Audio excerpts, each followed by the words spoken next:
So, I move the consent agenda. okay, do we need a second for the motion? Dick? Yeah, but Yes. Darlene likes to second. Oh, I can second it. Yay! Okay, any issues with, basically we've got the minutes from the organizational meeting and the hiring list. If there are no issues or anything, then I'll call a vote on the consent agenda. All in favor, please say aye. Aye. Aye. Any opposed? Any abstentions? Okay, we are supposed to, basically, I guess the rules nowadays are if it isn't go ahead. It's unanimous. I know, Therefore, if it isn't, yeah, I'm just stating for everybody, if it's not unanimous, then we need to actually do a roll call. Is that consistent with everybody's understanding? yes. Okay. Good. This could be a very quick meeting, far below the 2 hours here, but so the next point, governance process, financial planning and budgeting, COVID-19 implications, and thank you for the materials on that, and take it away. Sure. I'll let Sue speak to particulars, but I just wanted to set context that even though we had approved budgets for FY21, Randy and Sue and I have really seriously taken a look at any place we could trim the budget for FY21 because we know that we're headed into some challenging times, and anything that we could do now would benefit us in probably 22 and 23. So we've taken a serious look at any vacancies we had that were a result of attrition. And that's what you'll see reflected in in many places that you're seeing our savings. But Sue, do you want to kind of speak through what you put together for the financial end there? Yeah, I mean, I think it's pretty self-explanatory. You guys have seen your numbers for the local districts already. I think there was one addition put on there for Taconic and Green that wasn't available at the time we had our last meeting, so that changes the numbers a little bit. Then at the BRSU, we have obviously not a lot of shifts can be made at the local budget, but you already were all made aware of Randy's restructuring of leadership at the office. So that does save us a little bit of money on the general budget side. And then in special ed, there's a lot of movement and a lot of the decisions that Randy has made here, that they're moving parts because some of them have reimbursement tied to them. Some of them don't. Some of them may be billbacks directly to a district. So rather than sort of try to figure out what does this mean as an assessment bill back to each district, I really wanted to wait until all the dust has settled, which at the time that we put this together, all the dust hadn't settled yet. So this was sort of our best guess scenario at the time. So I think that the way to think about these numbers is this is what I believe we'll see as far as cuts to what we actually put together for a voted budget. But with respect to what is your anticipated going to look like next year, those numbers will be different because then we'll be talking about who took insurance, who did we hire to replace positions, and we'll have some, those numbers we'll be able to better estimate those numbers. And then I can take it to the next level and we can talk about what is the impact to T&G and Medway on that. And I think what we'll have to decide is whether or not we let this stuff ride and we carry surpluses in the BRSU budget and in the SPED budget, and then use those surpluses to reduce the assessment for FY22. That's one option. Another option is for you as a board to vote to reduce the FY21 assessments based on the cuts that we're making at the BRSU level. And we can do it either way, and we don't have to decide that now. We can decide it at any time next year during the budget process. I vote for I'm sorry, I I missed hear that. you. I vote for a delay in the decision because there are several intangibles out there that we were discussing before the start of the meeting, at least one of them that's been proposed that hasn't been resolved. Also, we're not really sure exactly what the costs are going to be next year, Hmm. because I don't think there's any degree of clarity on that. And so we may be tinkering towards the end of the summer, once those decisions have been made, with a substantial reallocation of funds within the budget. My personal vote is if we can save it and allocate it for tax relief in the future, that probably, according to the governor, is going to be a requirement. Now, question, we really don't need to take any decision anytime soon. Nope. No, you Nope. shouldn't. Nope. Yeah. No, we'll have this, I'm just letting you know that, I'll be bringing it up as we move into budget season. Yep. And we'll have conversations about whether or not we should be adjusting the assessments for the current year, meaning FY21, or whether or not we carry these savings over to an assessment for FY22, as we typically would. That's what we would typically do. Usually assessments are what they are. You vote a budget, and we have a voted budget. We're not going to change the voted budget. And then that's the assessment to the district, regardless of how our costs shake out during the year. In this case, it's a little more drastic. And depending upon what happens next year, we may decide that FY21 is the year we want that money to go back to the districts. And we have plenty of time to talk about that. I had one question myself on the staffing updates. Now, these are all kind of tied into the attrition plan. Is that correct? Or Mhm. In one way, many of them are, yes, and some restructuring, it really is a result of some attrition. And then we've said, how can we reorganize? Yeah. I'm thinking like the superintendent's office, that's a decision, but because we had staffing changes. But I just wasn't sure, like on the special ed side, that's a total restructure, sort of. I I'll think let Randy speak to that. Randy could probably speak to that better. Yeah. Right, it's, there is one position that is a reduction in force, and that's the behaviorist position. Everything else was done through attrition, Okay, so that's a behavior analyst position. correct? But we replace that person with a different hire. No, I'm not replacing that with a different hire. Well, it's a different, we just did it in the Taconic and Green with a brand new office, I thought. I'm not sure what you're referring to, Dick. Well, that officer that we voted in. Oh, that's a different position. That's a bullying, hazing, and harassment investigator and somebody who'll be overseeing safety at our schools. That's a very different position. Okay.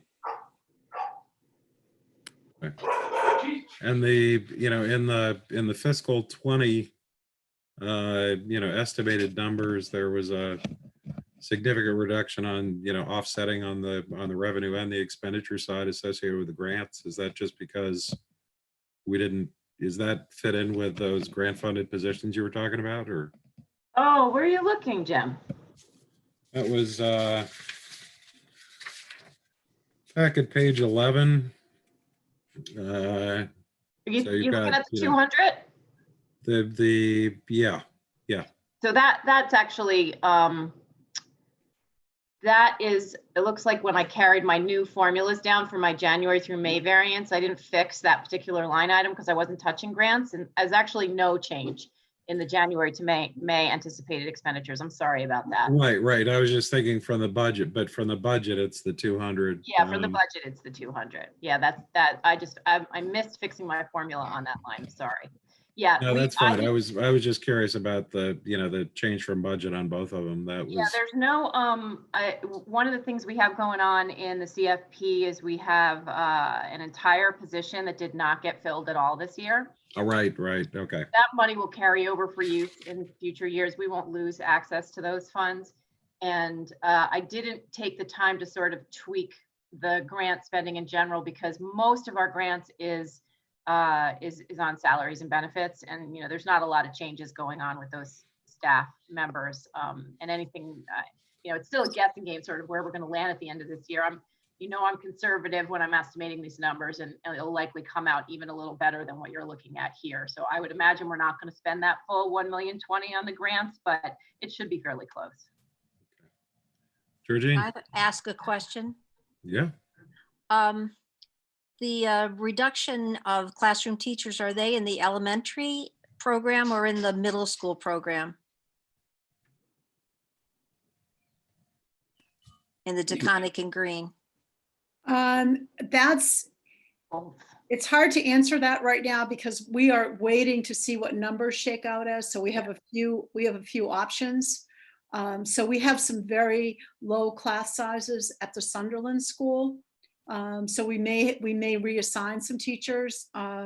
We don't, and we have some low numbers in middle school at Floodbrook, but they're doing some reorganizing. So what we're trying to do is just kind of get to those right size class numbers.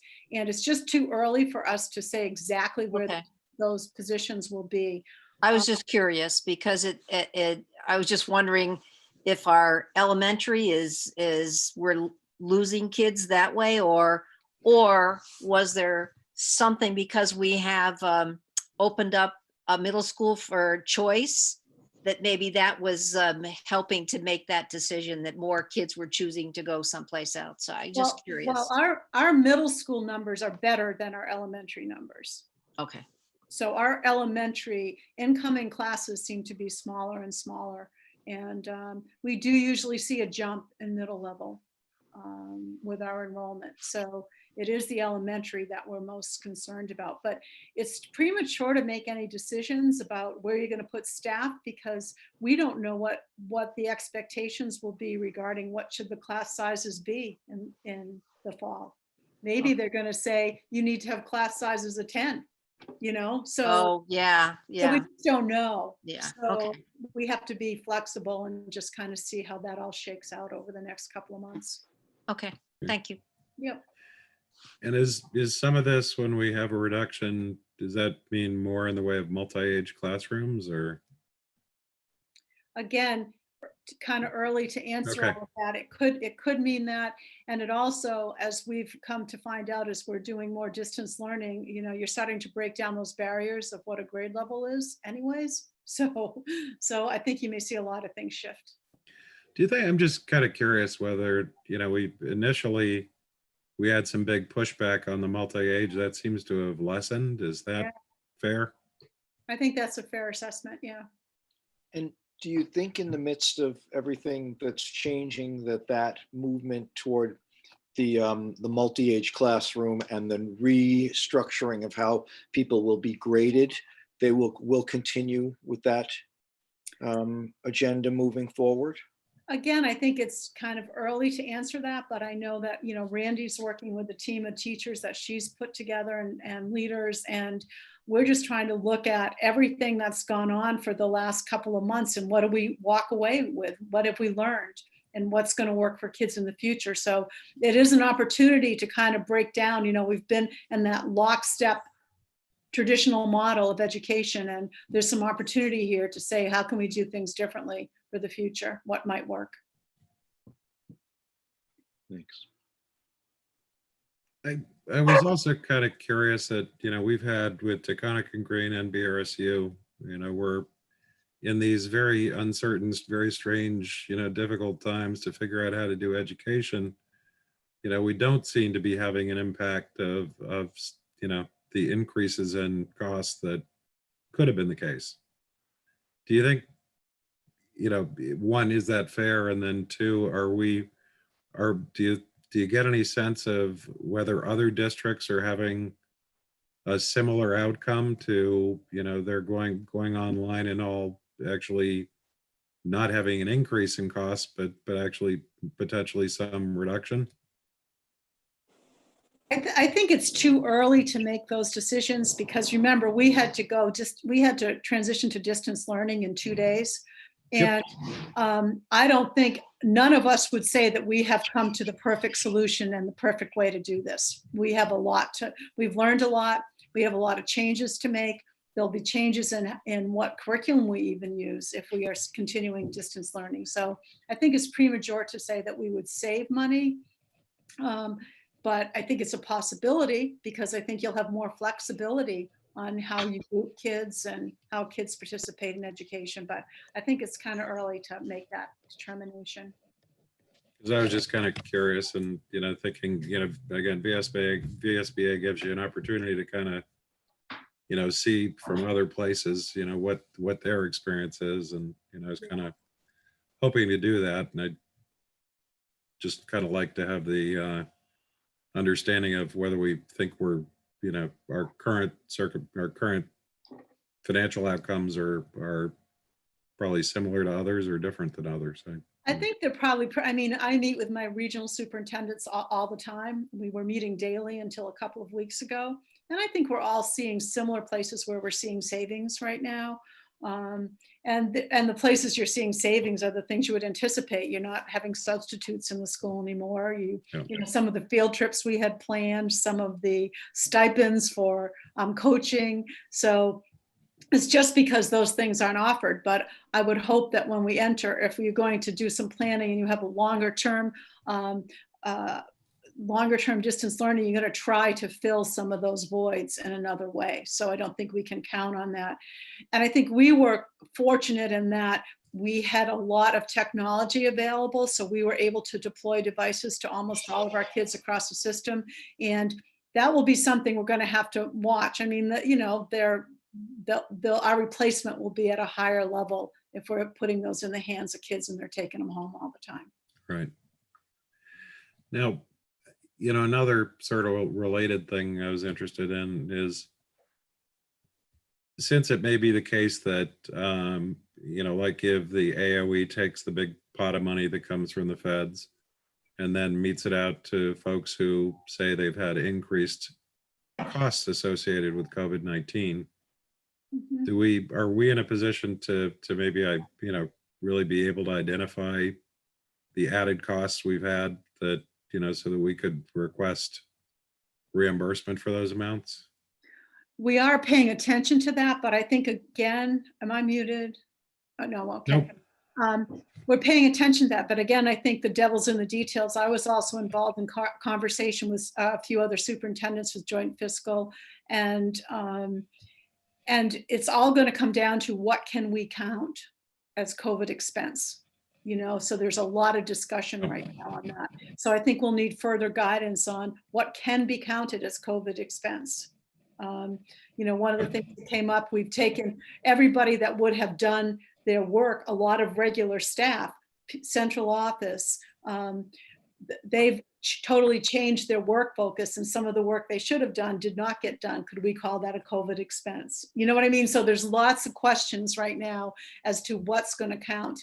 And how we're going to be able to navigate that. And not a lot of guidelines. Right.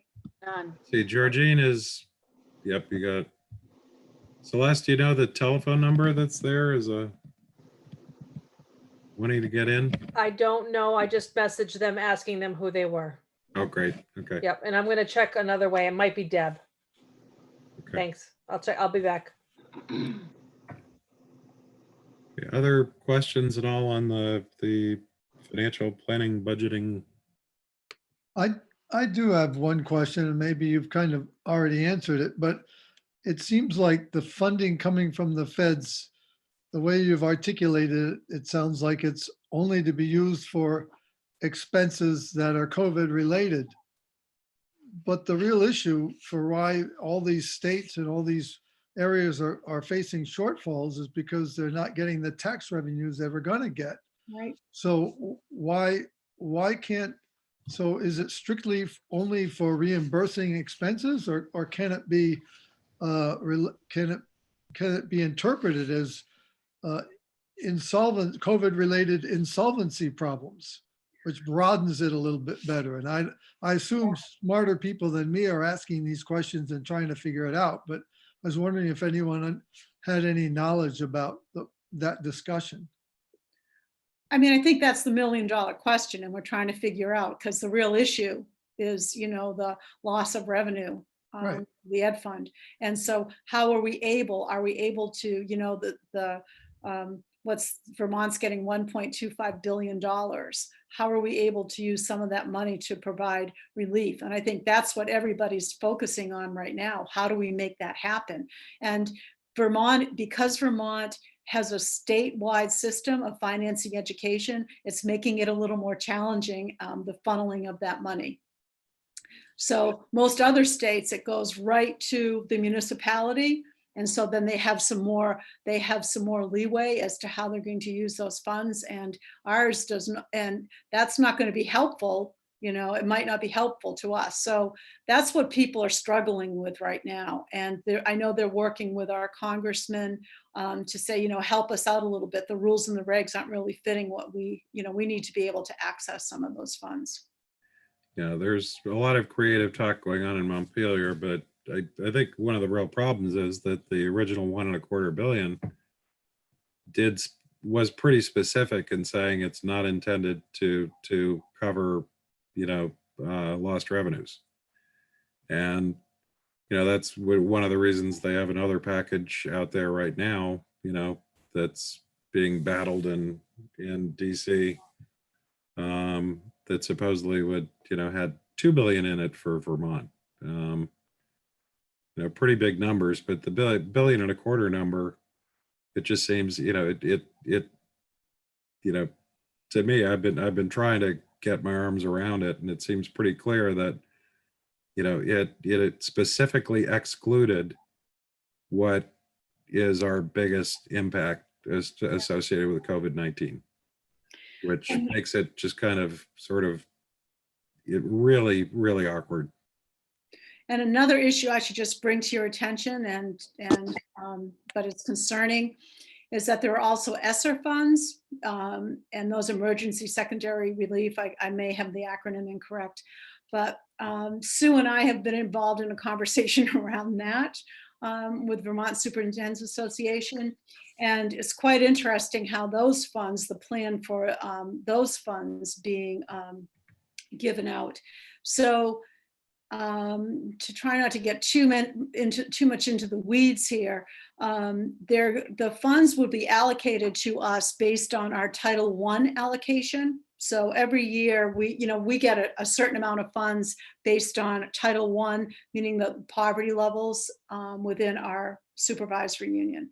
So funds would be allocated based on our poverty levels, but the guidance from DeVos says that we have to disperse those funds in a Title IIA fashion, meaning that we would have to distribute those funds to any student based on enrollment within our supervisory union, and that includes the independent schools. So, so there could be an application to have some of those monies from our independent schools, and that does not have to be based on need, but the funds are given to us based on need. Wow.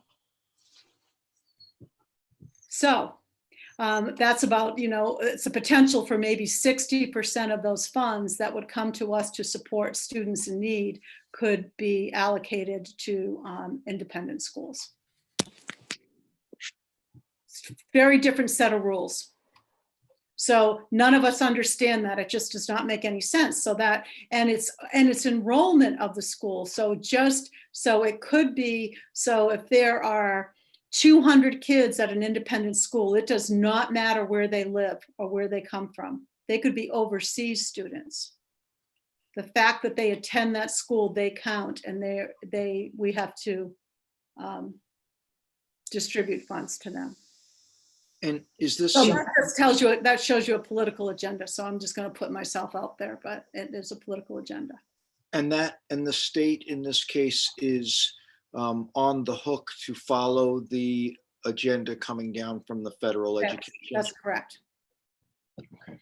Do you mean they're distributed surely by numbers then? Or That's correct. there's no, oh, Not based on need. but for there's no other, Except they come to us based on need. right, but do they have to justify it for any particular reason? No, okay. But there are restrictions on it. It's not like we just hand them a bunch of money. Right. It doesn't work Okay. that way, but. But we there have are to do restrictions around it. everything.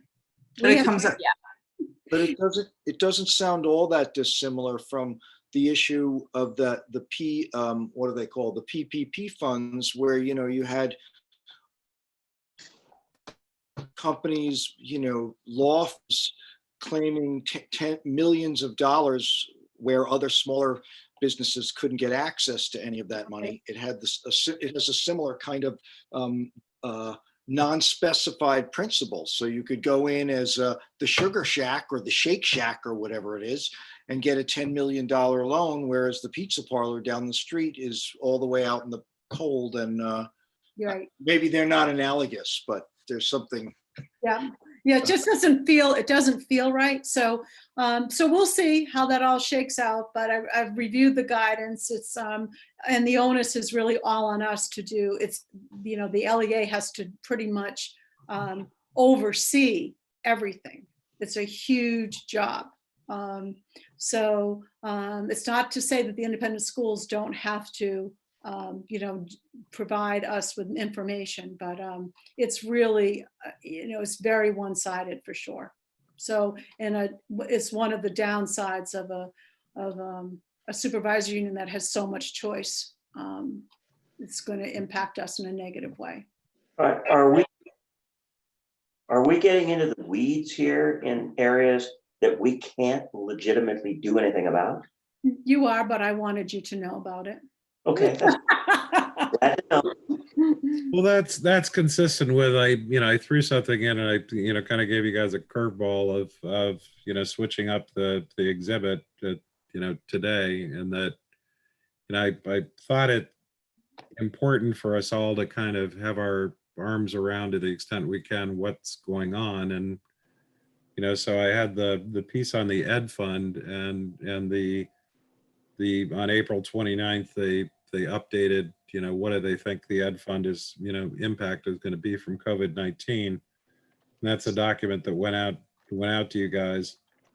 And that's just for fiscal, just for this fiscal year through June 30th.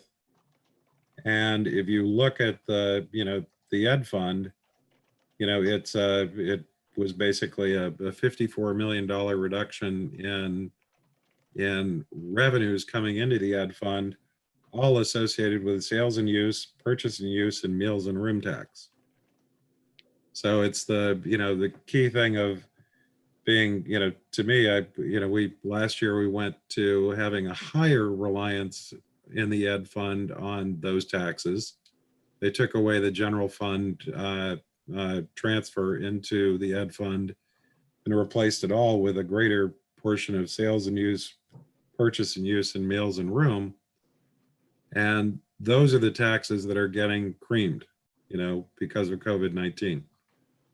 And I think, from our perspective, I just think it's kind of important to recognize that, people are saying, oh, the Ed Fund is in such trouble.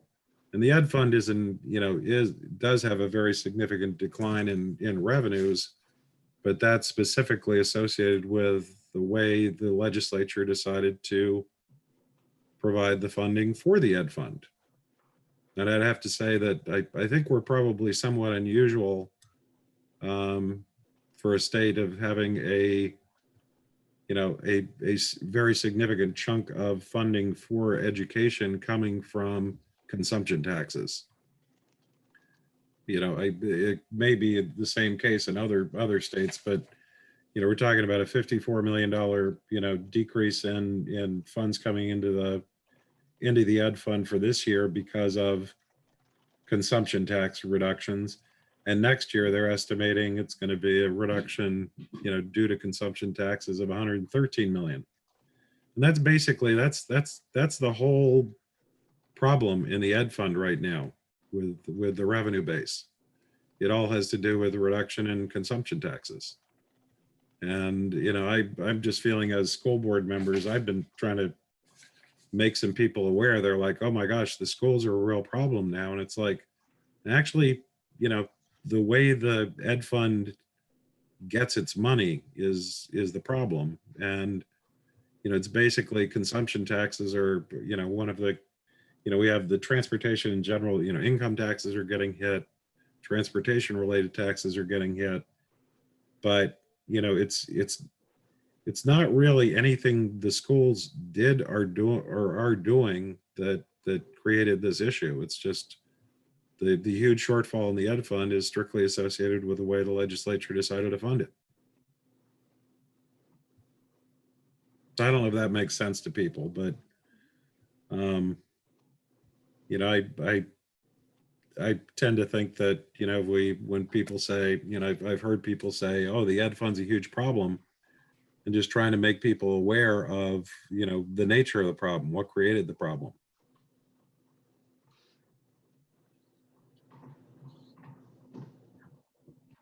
So I got off my soapbox. But that's why I included that there. Anyway. Okay, so we have, that's all, I guess, on the, we had legislative updates too. I don't know, not too much to discuss there. Incidental information. One thing I wanted to talk about, and then, we included, was some information on the Vermont School Board Association resolution process. Because you all should have gotten an email actually just about when we started the meeting from the VSBA. Resolutions are what tell the VSBA what they're supposed to be trying to do on our behalf. And now is the time of the year for us to submit anything that we're interested in giving to the VSBA as marching orders. I feel fairly strongly that we need to respond, the organization in our resolutions need to respond to the current crisis. Issue number one to me is expanding and making much more universal access to the internet in this state, because you can't do what you need to do. Second, it is clear that as we deal with special education and the unique requirements of special education, we need to propose a much more viable, tenable system that is not necessarily easy to arrive at, but we need to advocate for that. Third, we need to obviously get much more clarity with respect to the funding of our budgets. And that ranges from what you were talking about a moment ago with the consumption taxes, which in any other good year would be fine. It would give us the revenue that we need. But it suggests that there is a potential flaw in the argument. And the final argument would be, as the state goes through its inevitable and probably slow recovery, what is going to happen to education funding going into not only next year, but the following year? And we still will have costs, and those costs don't look to be remaining static. They're going to increase, especially as we engage in negotiations. And we've said already where we are with respect to negotiations. We've tried to be straightforward. We're hoping that the union will in fact do the right thing and recognize that the deal that we're actually offering is a pretty good deal, and that we won't get back to square one. So those are the issues to me that now have bubbled to the surface. Whether or not there are other issues, I don't know. Do other people have thoughts, things on their mind, issues that we need help with at the Montpelier level?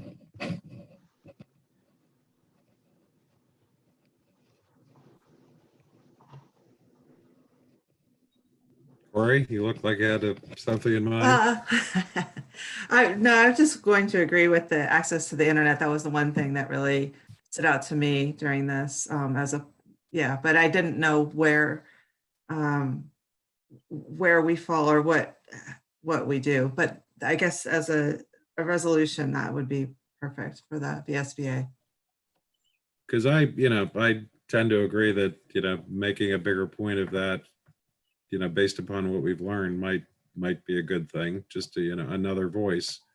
Because I know that, they've been discussing in, certainly there was in the Senate, they were having a discussion, I think, including Senate Ed, about, how to use some of the $1.25 billion for internet expansion. And I don't think they have a clue of how to do that yet, but they're still, kind of working on it. So I think, that could be a good point. And, happy to, the strange thing here is the resolute, any submitted resolutions are due at the end of July. Technically, we don't have another BRSU board meeting scheduled until August.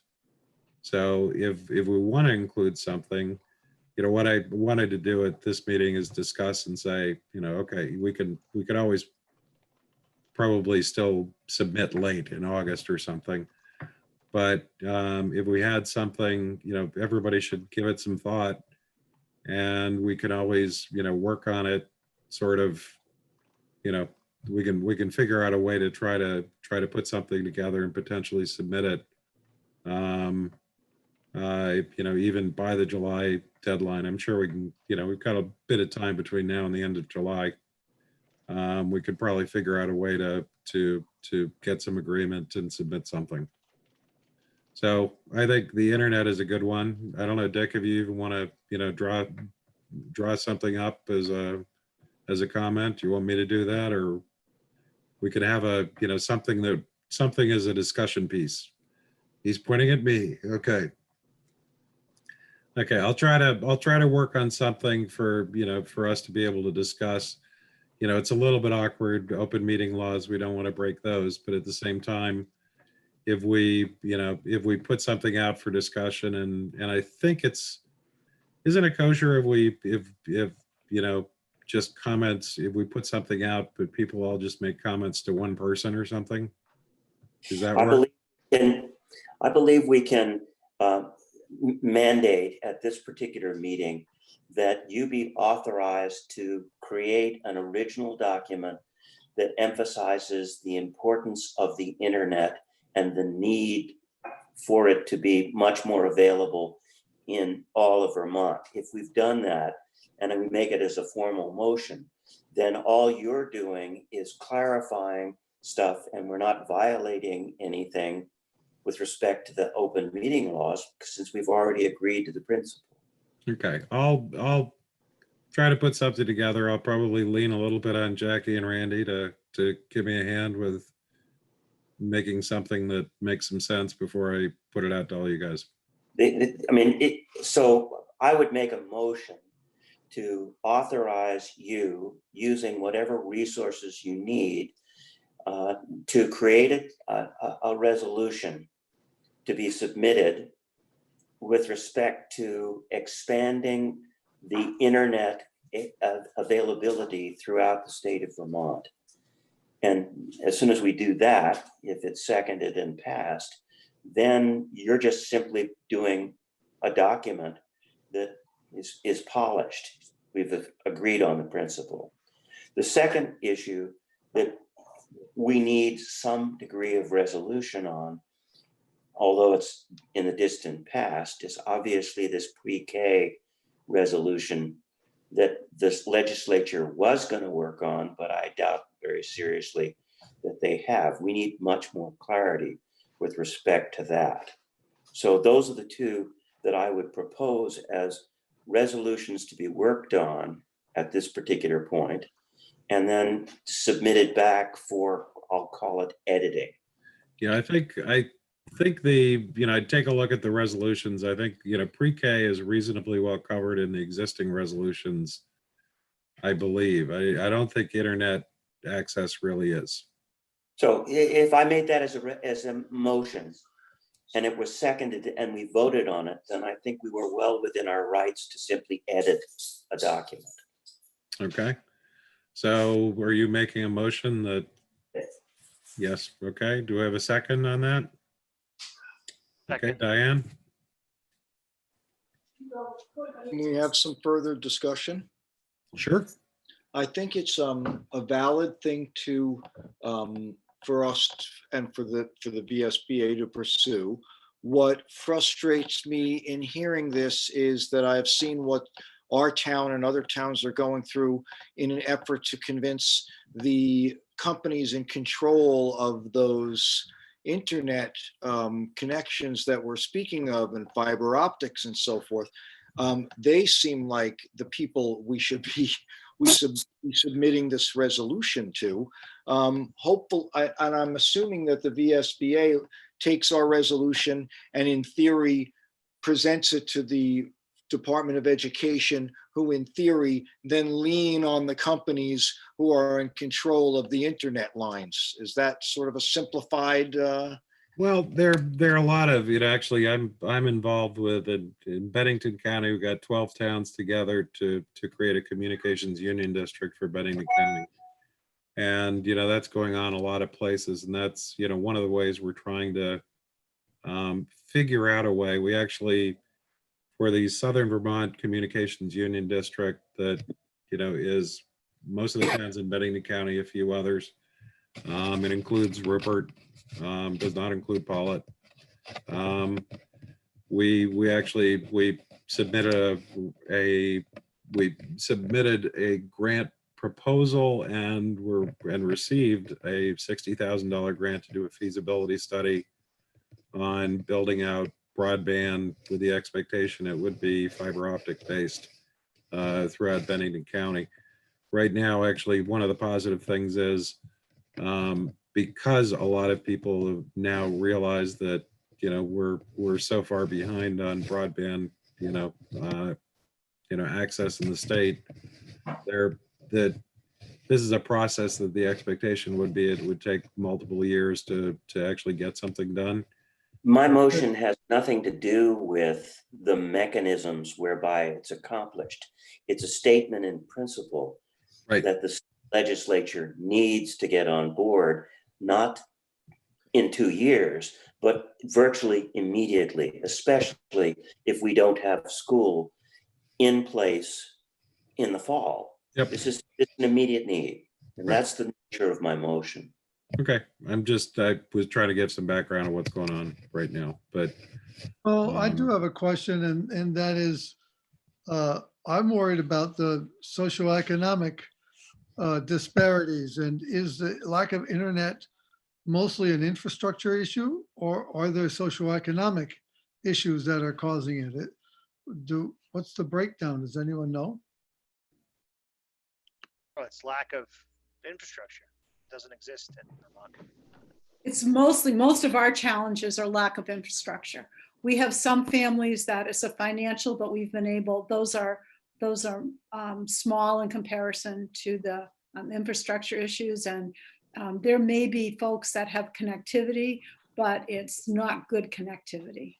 Okay, thank That's you. a huge issue. And not to wander too far into, my personal biases about these things, but I think that infrastructure is in the poor condition that it's in because remote places are not going to yield enough profit for the investment that the company is going to have to spend putting those lines in. That's how I've had it described when we went through the effort of having fiber optics put into our shop, which was draconian to say the least. But I think that's where part of the issue is falling, is that the companies, and I know this has nothing to do directly with Dick's resolution, which I think is a valid one. I just feel like we have to, how do you convince these companies that bringing all this line out to a place where there are 6 homes is ever going to be worth their while? But as I understand it, the legislature has charged them with doing that in spite of its potential profitability. Well, I think kind of what we're getting at here is the idea that maybe we could use some of these monies that are going to be coming in from the federal government to lean on this issue. And you're never going to get the companies to do it on their own because you're right, it's never going to be profitable. It's something that has to happen at the state or federal level, and there has to be incentives. And so I think the idea here is to lean on the VSBA to make this a topic of conversation so that if this is something that's going to be addressed at a state level, that if we're going to have these public monies coming in, we can use the public monies to defray the cost of setting up the infrastructure. Because really what we're getting down to is, at this point, with no schools in operation and everyone learning remotely, it is an interest. It is a public interest. It's having broadband availability is in the public good. That's a state issue. So I think that's the idea, is we need to drive that point home, that you're never going to get private industry to do this on their own. It has to happen from a public good perspective. I think that's a good summary. Yeah. Okay. So what do you think? So we'll work on that one. We had the discussion. Any further discussion on that point on the motion? And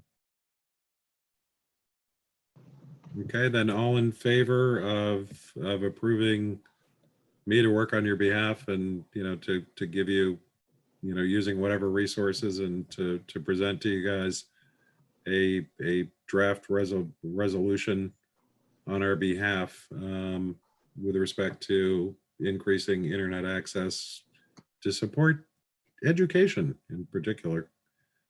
Please say aye. Aye. Aye. Aye. Any opposed? Any abstentions? Okay, that one goes then. All right, reflection on norms. How do we do this time? We're certainly beating the 2 hours.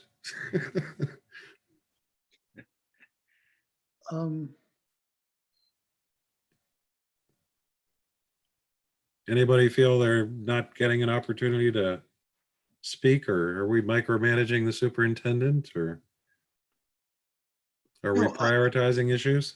I think people are courteous. I know for myself personally, I'm still very new to this format and just flipping back and forth. And there are just some technical things that I feel at times very distracted by. I don't know, other people may be far more fluent with this, but I'm always getting nervous that I'm going to make all of my the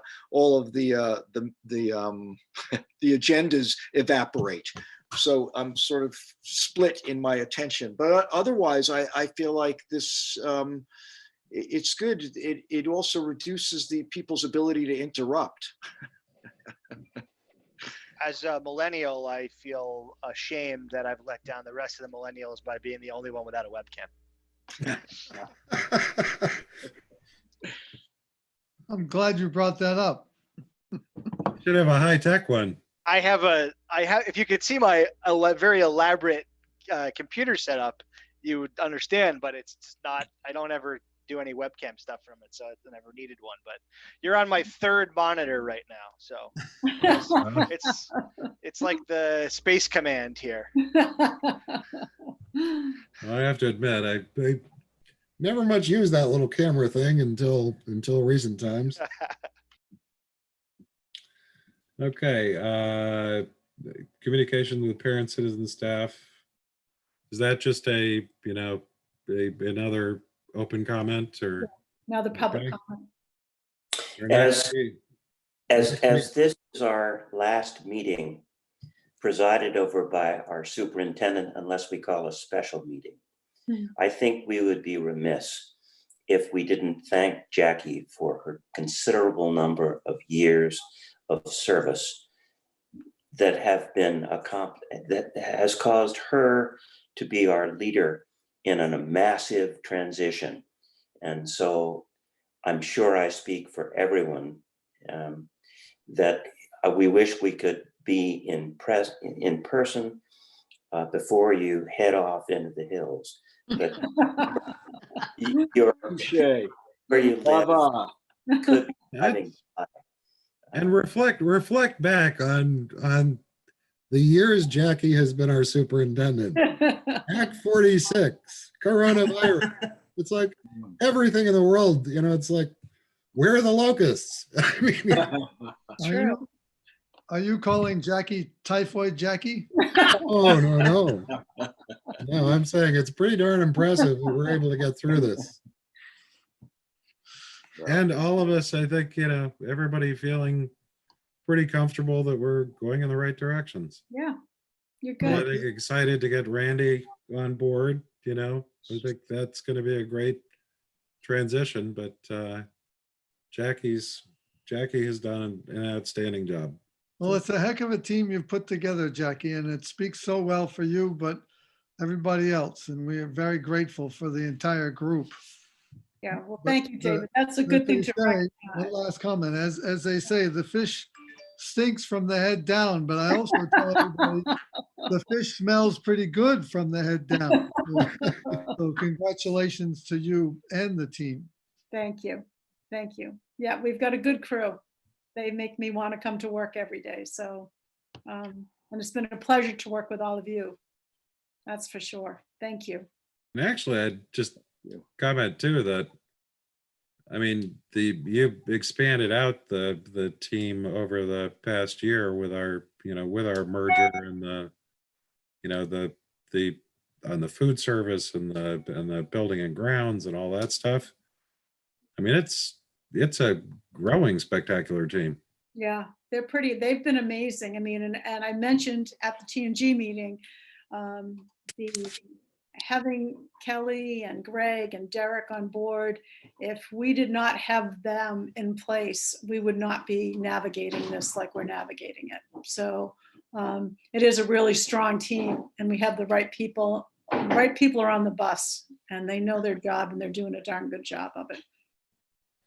Well, I had an interesting chat with a guy the other day who is planning on making a sort of, Act 46's horrible lawsuit.